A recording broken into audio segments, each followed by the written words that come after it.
Sa third question po sir, masasabi niyo po ba na naging successful na po kayo ngayon? Based sa pangarap ko 9 years ago, so sa tingin ko naman, nakuha ko naman siya. So I think successful ako ngayon dun sa pangarap ko 9 years ago.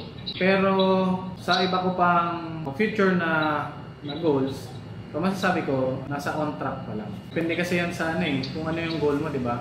Yung first goal ko, nakuha ko na. So I think successful ako dun. Salamat po sir, sa malimang tanong po. Ano po yung mga challenges na hinarap niyo po sa loob ng academy sir? Una, yung training. Siyempre, from civilian, wala kang background sa kahit anong training. Wala akong ROTC, wala akong CAT. Yung school namin noon, hindi na-create ng ganong klaseng mga extracurricular activities. Sa mga command, nahirapan ako noon on the siguro mga first week. Then, yung sa physical naman, iba kasi yung training ng military or police. Kasi doon talaga kahit pagod ka na, ipupush ka pa rin na tumakbo, mag-exercise. So kahit masakit na yung katawan mo, hindi tulad dito sa ibang training sa labas, may kasama pang saywar.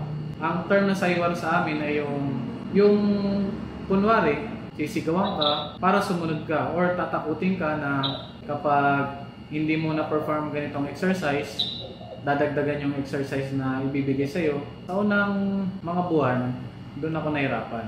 And pagdating naman sa academics, ever since hindi ako bumagsak sa academy kahit isang beses na subject. Pero may mga instances na bumagsak tayo sa ibang, for example, lesson exam or yung quizzes. Then nagkaroon din ako ng mababang grade. Dahil nga mahirap ka pagsabayin, hindi naman ako talagang multi-awarded sa academics. Kumaga normal na estudyante lang ako, tamang pumapasa lang ako.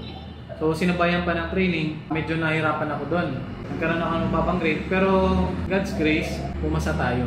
Lahat ng subjects. And lahat ng challenges sa academy, pagpasa natin, nakagraduate tayo. Kahit maraming bumabagsak, maraming nadidismiss. Luckily, pumasa. So yun. Thank you po sir. Dito po sa from di ba